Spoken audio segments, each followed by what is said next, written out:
Shalom, hari ini kita akan renungkan kitab Bilangan pasal 32, teksnya ayat 1 sampai 15, dan sudah dibagi dua paragraf.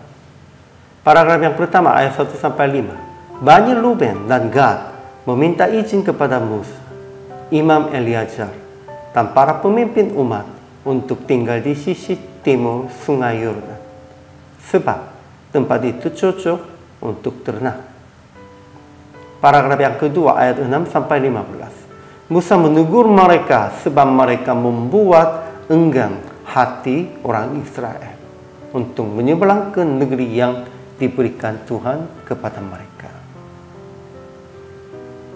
Kesimpulannya, Bani Ruben dan Gad yang kaya ternak meminta kepada Musa akan izin untuk tinggal di sana di sisi timur sungai Yordan, sebab di sana suatu negeri yang baik untuk peternakan.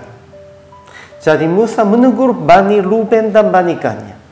Tetapi saudara-saudaramu pergi berperang dan kamu mau duduk di sini. Musa mengingatkan peristiwa di Kadesh Barnea yang orang Israel tidak taat kepada Tuhan. Musa mengatakan bahwa jika mereka berpaling dari Tuhan, Tuhan tidak hanya akan menghancurkan mereka, tetapi juga semua orang Israel di padang gurun dibiarkannya. Ajaran tentang Allahnya, pertama, Tuhan telah memberikan tanah Kanaan kepada orang Israel. Kedua, tetapi Tuhan telah bangkit murka sebab orang Israel tidak mau pergi ke tanah Kanaan sekalipun Tuhan sudah memberikan kepada orang Israel. Itu sehingga orang-orang yang telah berjalan dari Mesir yang berumur 20 tahun ke atas tidak melihat negeri yang Tuhan janjikan dengan bersumpah kepada Abraham, Ishak, dan Yakub, sehingga hanya Kaleb dan Yosua sajanya bisa masuk ke tanah Kanaan.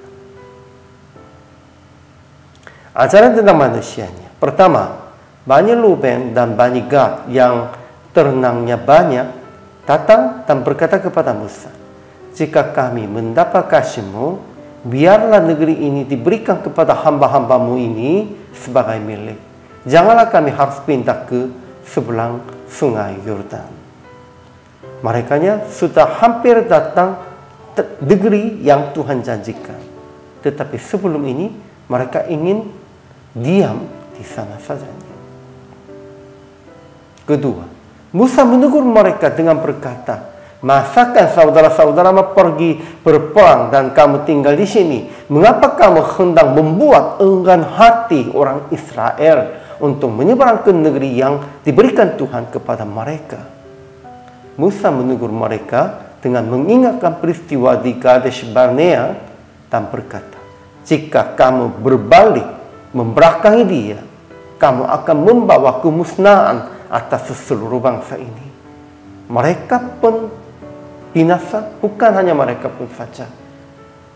Merekanya akan dihancurkan, tetapi orang Israel pun juga akan dihancurkan.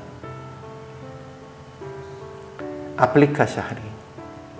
Pertama, sehingga jangan hanya mencari kebaikan pribadi di tengah perjalanan bersama-sama. Ada banyak orang yang sekalipun berjalan bersama-sama, mereka sendiri ingin mencari keuntungan, mereka sendiri ingin menikmati keuntungannya begitu. Janganlah begitu. Kedua, mengingatkan sesama dan jemaat tentang akibat ketidaktaatan. Musa tetap mengingatkan tentang peristiwa Kadesh Barnea yang mereka tidak taat, semuanya sudah hukum mati di dalam padang gurun. Kita juga harus mengingatkan tentang itu semuanya. Akhirnya praktik hari ini, introspeksi diri. Apakah pernah mendahului keuntungan atau keinginan pribadi atau tidak? Janganlah mendahulunya keinginan pribadi ya. Dan lebih dahulu melakukan kewajiban dan tanggung jawab tentang jemaat dan komunitas Anda. Inilah kehidupan hamba Tuhan dan orang Kristen yang layak di hadapan Tuhan. hari ini juga selama melayani. Tuhan Yesus memberkati.